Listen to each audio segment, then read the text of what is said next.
Welcome to the SWIKE Podcast, the only podcast that shares the stuff you didn't know you needed to know about jobs, careers, and life. The SWIKE Podcast, the stuff I wish I knew earlier. Hi, everyone, and welcome to the SWIKE Stuff I Wish I Knew Earlier podcast. We're here with one of our new guest hosts, Ayanna. How are you doing today? I'm doing well. How are you today? I'm fantastic as always. So Ayanna comes to us from a background in journalism and business and not-for-profits and a whole bunch of other things. So Ayanna, what would you say that you're doing now? Well, right now I'm an executive director. I'm the executive director for a nonprofit organization called Resilient Coders. We're headquartered in Boston, but we have a location in Philadelphia. And our mission is social justice through economic empowerment. We educate young adults, 18 to 30 years old, preparing them to become software engineers. It's a free and stipended program.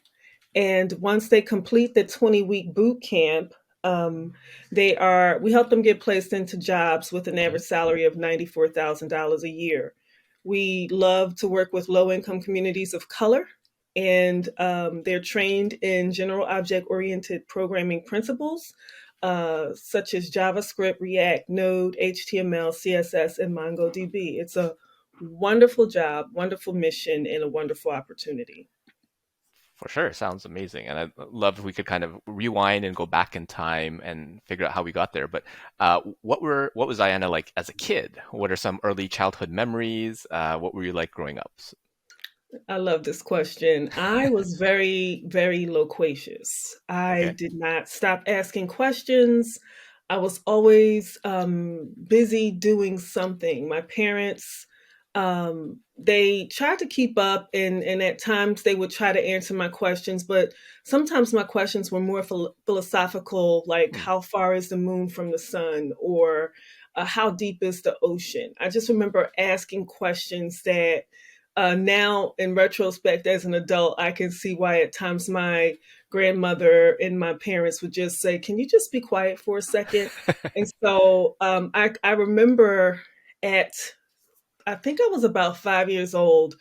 I had a lot of questions, and my grandmother was watching the news, and I just kept asking her questions. And she said to me, "You need to be a journalist Mhm. because you love asking questions." And that resonated with me. I didn't know what that meant at the time, but it just kind of, the seed germinated, or the seed was planted, and I thought to myself, I like to ask questions. My grandma says I should be a journalist. So when people would ask me, what do you want to be when you grow up, I just said a journalist, because that was Mhm. one of the things that my grandmother said. And it also made sense because I do things like, growing up, we had a map of Africa. My father Yeah. had a map of Africa on the wall in my room. And I had two sisters and a brother, and my brother wasn't born at the time, but I would ask my sisters to sit down on the bed and watch me do the news. Okay. And so I have a long ruler, and I'd be looking, and I'd be saying, okay, today in the weather, and I would pretend to be a broadcaster because, that was just natural for me to do. I didn't affiliate that at the time with being a journalist or a broadcaster, but it was just something that was natural for me to want to be in front of people speaking and communicating and asking questions and getting information out of folks. That's amazing. So kudos to the power of planting seeds to your grandmother. So Yes, folks out there, yes. just beware of what you tell people because they might take it to heart and they might start doing little presentations for their siblings and things like that. Yes. So it sounds like that grandma had a great influence. How about some of the other folks in the family, parents, siblings, cousins, who else kind of reinforced or adjusted kind of that view of journalism or other things that you were into as you were growing up? My parents were very big on reading. Hmm. Like I read a lot, and a treat. My father, he was a hard worker.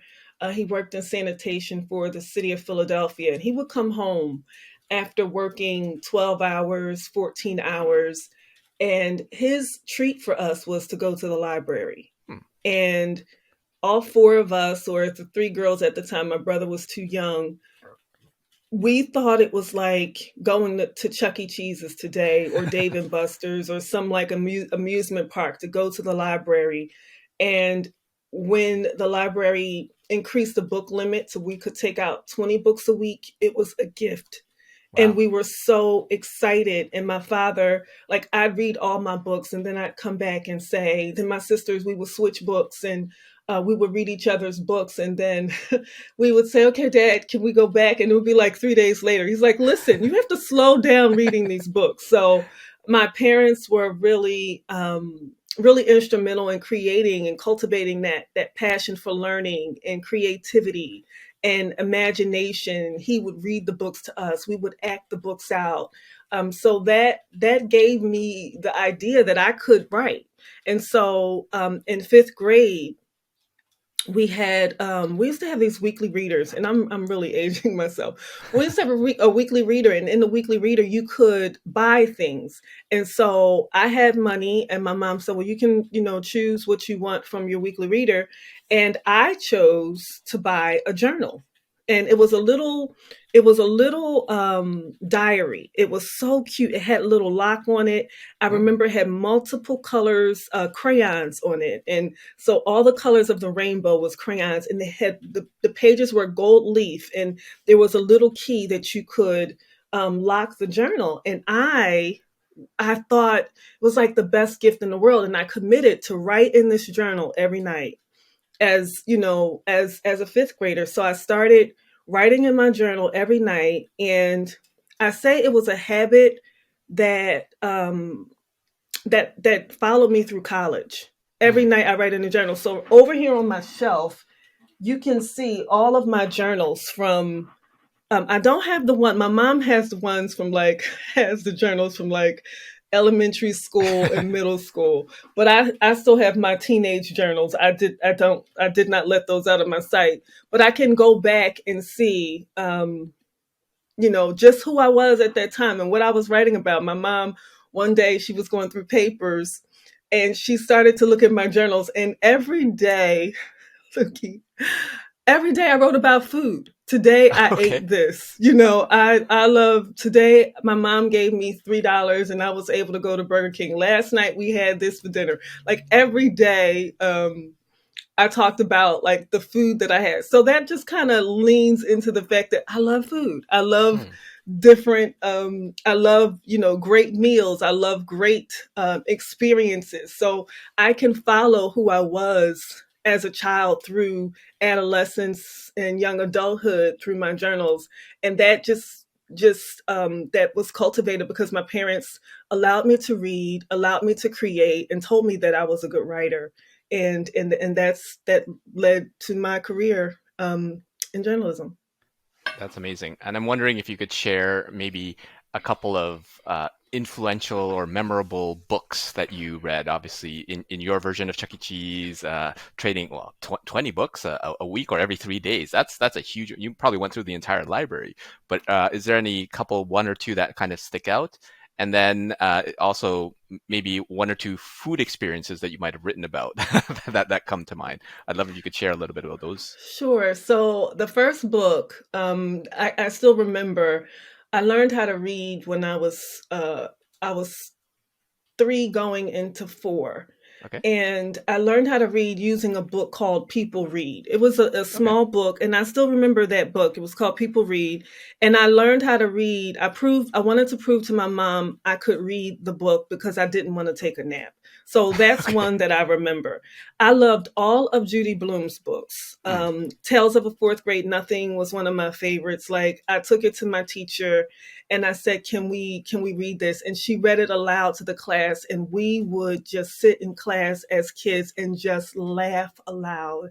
I remember the robust laughter from my classmates. So that was one that I remember reading and just being able to share that. I loved all of the Babysitters Club's books. Like my parents would reward me with those books. And so I had a catalog of like all of the Babysitters Club's books. As I got older, I remember the conversations that I had with my father reading To Kill a Mockingbird. That was a Okay. book that just was very riveting for me. It kind of tore the band-aid off of like my innocence of thinking that the world was the way my life was, just being Mm. surrounded by love and community and acceptance. So that's another. And there's a book called Black Boy by Richard White that I read in my young adolescence. I think I read that when about 13, and that was one of the books that made me feel like I wanted to be an author and Mm. write a book. So I started to like write my own book. So there were lots. This is a great question. I don't think anyone's ever asked me that, but if you look behind me, these are just some of the books that I still love reading. Reading is still a big hobby for me. That's amazing. And I'd love if you could share, if you remember, any like fond food diary moments or anything that was memorable from the writing aspect of it that you can Sure. recall. So my mom was and still is a great cook. Mm. And I was very fortunate to have a mom who was home with us during the day. And when she did work, she worked at night and then she later had her own business. But my mom would make dinners during the week that were like gourmet. And Mm. so, there were days we come home from school and she would just say, "Oh, I knew you had a busy day at school, or I knew you probably didn't eat a good lunch." So she would make us homemade pizzas. Okay. And so that was one that I clearly remember. But I also loved coming home when she made lasagna for dinner, like Okay. during the week. And she also made really great spaghetti. So I was always happy when she created like those like big meals, and I could just remember coming in from school and dropping my book bag, and you could smell the food before you walked in the house. And it was to the point where my mom was such a community person, and she was so giving that other people would like knock on the door and say, "Hey, can may I have some of what you cooked?" And she would share. So yeah, she was just a great cook, and she made some dynamite meals for us, and she showed her love. You could we knew, as an adult now in retrospect, I can just feel like her love through the quality of food that she made for us during the week as we were going to school. I didn't know anything about fake potatoes, fake macaroni and cheese. I remember someone gave me powdered potatoes or, boxed potatoes. And I remember over a friend's house and I said, "What is this?" Like, What I is didn't this? know what it was. Everything was very fresh. Before it was organic and, gluten free and all of that, my mom was very serious about having a garden and growing things and making sure our food was fresh and making sure that we ate well and making sure that we were fueled before we went to school. So we had breakfast. She was just really great at doing that for her children. That's amazing. It's always nice when you have an amazing upbringing, and kudos to all moms who are amazing cooks, because that's I definitely love the food that my mom made as well. So can totally reminisce my own version of it as I was Yes, growing up. yes. So now we kind of have the foundations of you as a reader, a little bit as a writer, writing about all these amazing food experiences that you've had. And wondering if you could share a little bit about that journey into journalism. Was that pretty straightforward, going into journalism school, picking a program and things like that? And how was the experience like through college? So in high school, I stuck with my passion for writing. I was a writer for our newspaper. I wrote for our community newspaper, but I also joined Kid Time News. And Kid Time Hmm. News was a program that uh, took place. A local TV station, Channel 17, would invite teenagers to come and just do a 60-second blurb on anything that we wanted to write about. So that's when I started to kind of merge into broadcast, because I was able to produce these pieces and I had to work with a teacher. We would present our ideas to her and she would say, her name was Miss Joyce Stubbs, and she would tell us like, "No, this is crap. Take that back. Think of something else." And I would always get her approval. So I would come up with things like in the fall. I remember one time I said, we had some ideas. And so I came to her and I said, Miss Stubbs, what if we did a story on why leaves change color? And we educate kids on why, how the chlorophyll breaks down in the leaves and why they die and how that process works. And she was like, wow, that's amazing. So that gave me like the credence and the belief in myself to say, hey, I can produce news stories. I can write it out. We would practice. And so while the kids were watching afternoon cartoons, you would just see a blurb of me and another fellow student, like just doing this, reading from the simulcast and being able to look and read and look in the camera and be in the studio. And so that really endorsed the fact that, hey, this is something I can do, I want to do. And I applied to colleges and knowing that I wanted to be in broadcast journalism. And I got accepted to Temple University, and that was my major. That's amazing. So shout out to all those supportive teachers that kind of root for folks and give them the opportunity to follow their passion. And I'm wondering if you could share a little bit about how was the journalism experience? Like, is it everything that you hoped it to be? And then what was the journey out into the working world? So my journalism experience wasn't what I thought it would be in college. However, I will say I had excellent instructors. I remember one, Vince Hill.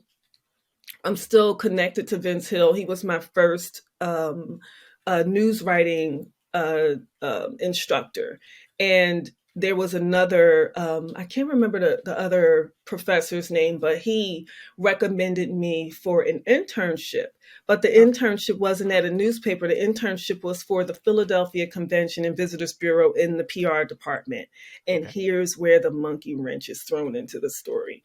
Because I was able to write and create influential pieces as far as PR and be able to help a person say, oh, well, let's talk about the tourism of Philadelphia. Let's talk about the new Cezanne exhibition that came to Philadelphia in the late 1990s. Or let's talk about the new museums that are opening and how they're revamping the Rodin. Or let's look at this. And so that just opened my eyes to, wait, I can write, but it doesn't necessarily have to be for newspaper.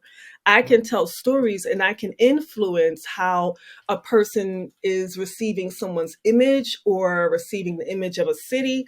It just began to open me up to the other possibilities that existed. And so I interned with the Philadelphia Convention and Visitors Bureau pretty much for the full span of my college career. I was there for 3 years. The only reason I left is that I was accepted into now they call it a fellowship, but at the time it was a White House internship. So I left in my junior year and interned at the White House in the upper press office. And I was able to work with the senior, the White House press secretary, Mike McCurry. And that also had an indelible impact on me on just what the power of the media to be in the room. They called it a daily gaggle. And I would be in the daily gaggle with like Cokie Roberts, Sam Donaldson, Wolf Blitzer. This was in 1998. So to be there and to be their gopher, to hear the stories, to watch Mike McCurry pitch the stories and say to them, hey, we're going to talk about this, but we're not going to talk about that. To be in the White House and meet Coretta Scott King and Jesse Jackson, to see Alan Greenspan and Janet Reno, all of these folks who were running the country, and to just be my, this little girl from West Philadelphia. And in the midst of all of this, to walk down a hallway and see the President of the United States, and just have this mindset of, wow, I'm here. I am in the, planted in the middle of democracy in some way. It was a phenomenal opportunity, and it just opened me up to all of the vast possibilities for me in the field of communications. That's amazing. And I'm wondering if you can continue on that story from after graduation. So now you have all these possibilities, like met a lot of amazing people as well. What was the process to kind of take that and get into the working world? So when I finished college, I wanted to be a producer. I thought that I would stay in broadcasting. And for folks who, start their career in broadcasting, and I didn't know at the time, but that you really got to start from the bottom up, and you don't get to start always in a main market. Yeah. You start in somewhere. Like for me, I got a job offer in Yuma, Arizona, on Mm. a reservation, and it was for $9.50 an hour. And my family, they were very proud of me that I graduated from college, that, I graduated with honors. But it just became a different conversation when I said, okay, I have a job opportunity. I need to move to, Yuma, Arizona, and I'm going to be making $9.50 an hour. And it was just like, wait, how are you going to take care of yourself with Right. $9.50 an hour? Like, where are you going to live? Who do we know in Yuma, Arizona? Why did you come up with this idea? Didn't you go to college? And I can clearly remember my dad saying to me, if you were going to go to college to make $9.50 an hour, you could have just worked for the city. He worked for the city of Right. Philadelphia. And so just that mindset of, no, you have to find a different way. We cannot afford to support you um, in this dream. I had a sister who was at Drexel University.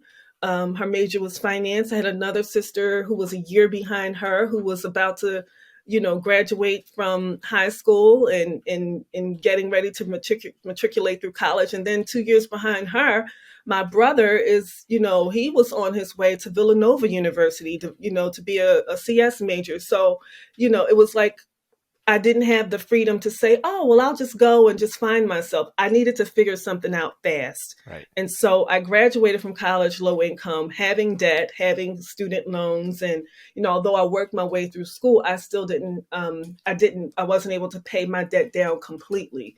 And I had to make a decision. I had to say, okay, who's hiring now? In my field. And because I was connected to the Philadelphia Convention and Visitors Bureau, I had a contact someone who worked on the team who was now working in advertising. And she said, hey, we have a junior account executive position available in advertising. Would you like to take it? Well, it was still a low income, a low salary. However, I could stay home and Mm. and take this opportunity in advertising. And in advertising, I still had an opportunity to write. I was still able to produce. I wrote scripts for some of our clients, and I worked with multiple industries. McDonald's was a client. The city of Philadelphia was a client. The Greater Philadelphia Cultural Alliance was a client. We had healthcare clients. University of Penn was a client. So I was able to learn the fundamentals of developing marketing strategies and plans for across various industries. So I'd switch ahead. One minute I'm working with McDonald's, switched ahead. Next minute I'm working with the VP of marketing for University of Penn, and we're opening a restaurant. Switched ahead. The next minute we're developing a plan for health partners, and we're doing commercials, and we're writing the commercial out. So it was a great opportunity, and it just kept expanding me to like, okay, can you do this? I don't know. We'll see. And so my answer to can you do this would always be yes. Yes, I can do Yeah. this. And then I'd run into the corner and learn, or I get, my ideas smacked down, and I go home and lick my wounds, but I come back fighting for more. So it just gave me the opportunity to say, can you do this? Can I do it? Yes. And that opportunity opened me up to marketing, and that's still the basic foundation for how I've been able to integrate in and out of different circles and industries, because I've learned that at 23 years old, being there for a few years, just how to keep switching my brain and my hats on basically like whatever the clients need. Can you do it? Yes, I can. And so that opened me up. I wasn't in the White House, I wasn't on television, but I was able to still write speeches. I was able to still speak. I was able to be on radio and do voiceovers. I was able to write scripts. I was able to write press releases. I was able to write stories for newspapers. So it just gave me a full scope and a full opportunity to immerse my talent and my skills in different spaces and places. That's amazing. I love what you said about, well, I don't know if you call it a mantra, but when someone asks, can you do this? It's automatic yes. There's no question. You'll figure it out along the way, and having that confidence that you can figure it out, I think is so important, and something that folks should start cultivating in themselves, because you can figure it out. I mean, there's so many resources, the internet, even like chat GPT and AI now that you can even ask for help and questions and stuff. And I love how you said that it was networking and opportunities, staying connected with folks that kind of led you to, I guess, some of these opportunities in the future. And I love if you kind of further on the story. So you've obviously done some work in the not-for-profit space, and then you end up taking like your MBA and had various leadership roles up until what you're doing now. But can you walk us through a little bit of those parts of your career as well? Sure. So after working for in advertising, and that's a very anyone who works in advertising and marketing, if you're listening now, I know you are busy, and I know your hours are long. And I know that switching the hats with multiple clients is difficult. So any client services or client relations opportunity, I know that you do a lot of juggling. And sometimes it's not sustainable. Like you can do it for a few years, but the long hours, the fast paced, unless like that's your jam. At some point, I was like, okay, I want to just have one client. I just want to have one job. I just want to work with one client. And I did work for, I just, found another opportunity and just became a marketing manager for a nonprofit. And that experience was very rewarding. But then I had a pivot, and a pivot, it was an opportunity that came up to work for my church. And because I'm a faith-filled person, I'm a believer. I thought at the time that just working for that particular nonprofit in an underserved community, it related more to my purpose and my passion for rebuilding communities. And I thought that it would be I didn't think that it would be as hard as it was. And I'm just being very transparent about that. Like I didn't think that working in that community would be as tough as it was, and it was tough. I grew a lot from the opportunity. But the thing that I learned from that is sometimes people can present you with an opportunity to say, hey, this is the best thing for you, and here's why. You really need to take an introspective look into, is this going to work for me, or is this going to work for them? And so one of the things that I wish I knew at that time was it's okay to say no. Like I was so used to saying, yes, I can do it, that I didn't know at the time that it was okay to say no. It was okay to say, not right now, or that's not, I really don't see that for myself or feel that for myself. It's okay to say no. So it took me until I was about, by this time I was probably about 27 years old, where I just had to learn to say, you know what, this doesn't align with my goals. I'm going to step away from this and do something else. And I knew, based on the work that I've been able to accomplish in the community that I've been able to serve, I knew that communications was my thing. But at this time now, I'm in operations. I'm running a business. I'm running a church. I'm running a community. I've been able to build grassroots campaigns and open up a food bank and start an after school program. So now I know, like, okay, I'm a businesswoman. I'm not just a communicator. I'm not just this marketing person. I'm a businesswoman. I get things done. And guess what? I think I want to invest in myself in the space of business. And I want to go back to school and get my master's degree. And at the time, my father, I was also enduring life changes. And sometimes when we write down our goals and we write down what we want to do and we have a plan, we don't take into consideration that life is going to happen while all of these things are happening. So here's life happening to me. The man that I was engaged to, he dies of cancer. That wasn't planned. That wasn't something on my radar. So here I'm dealing with this trauma. I'm dealing with this grief. And subsequently, right after he passes, my dad gets sick. And my dad is my hero. My dad is my best friend. He's my everything.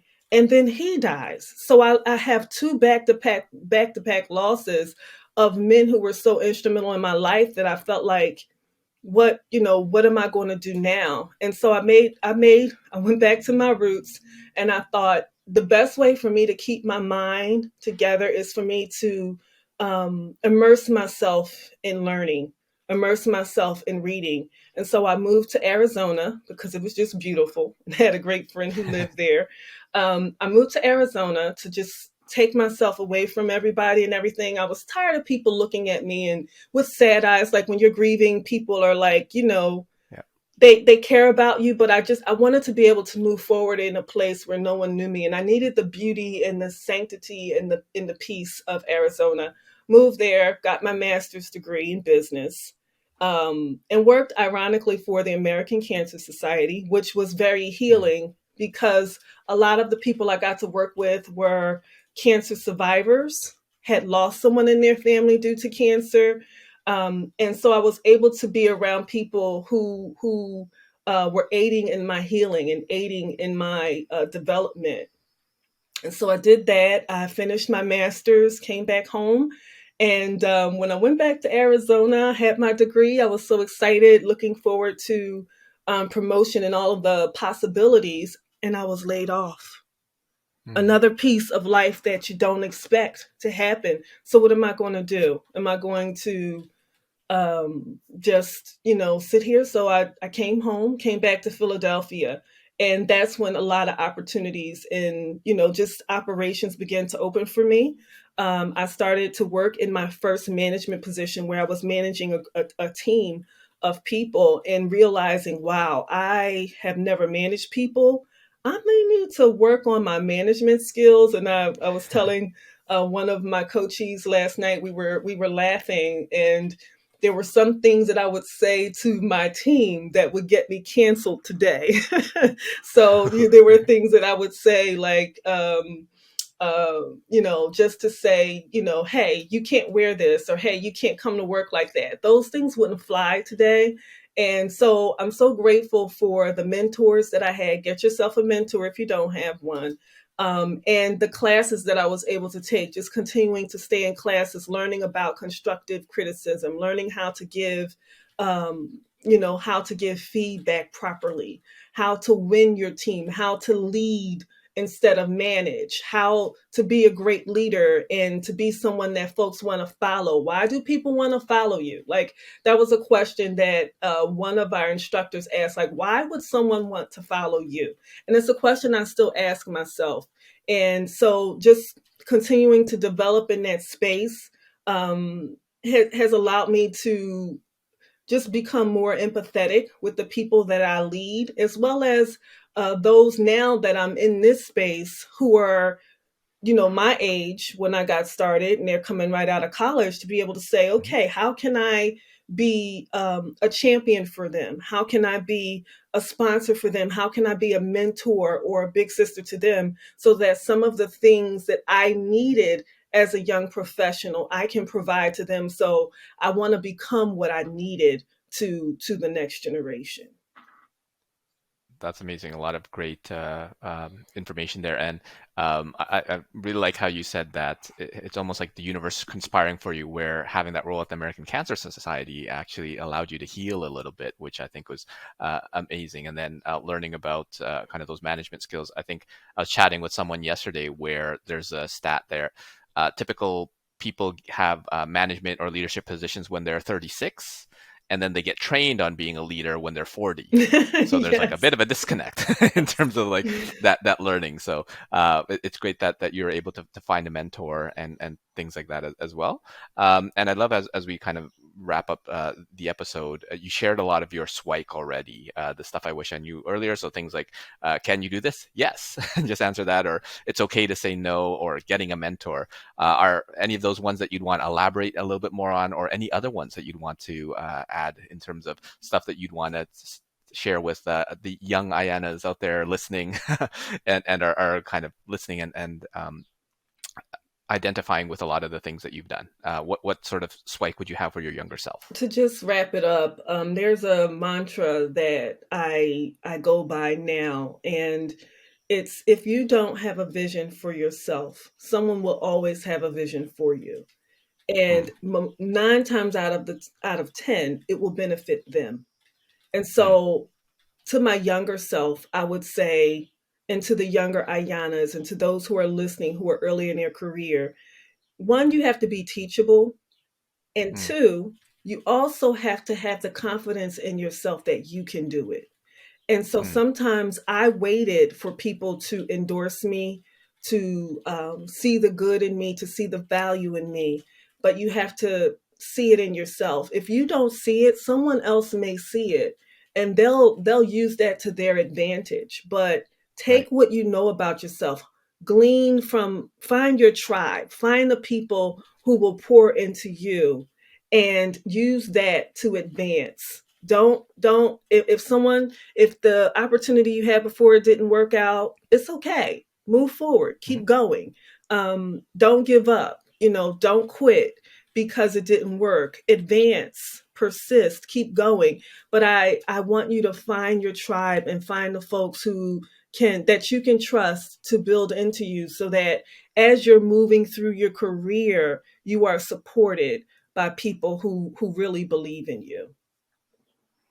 I think a lot of that is interrelated to what you shared before, where oftentimes people will say, well, that's easier said than done. But I think part of the key to that is what you said about the confidence, where confidence doesn't mean that you aren't nervous, or you're not anxious, or you're stressed. If confidence just means that you believe enough in yourself that you can do it, right? And you can figure it out there. It doesn't mean that it'll be perfect, but at least you can figure it out. So I think that's all amazing.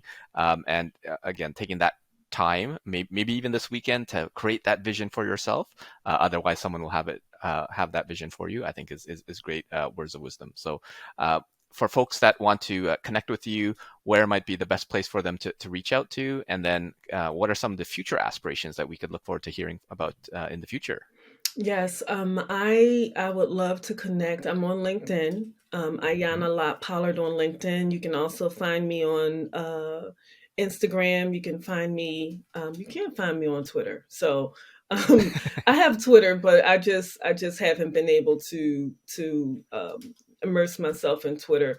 But you can find me on Instagram and LinkedIn.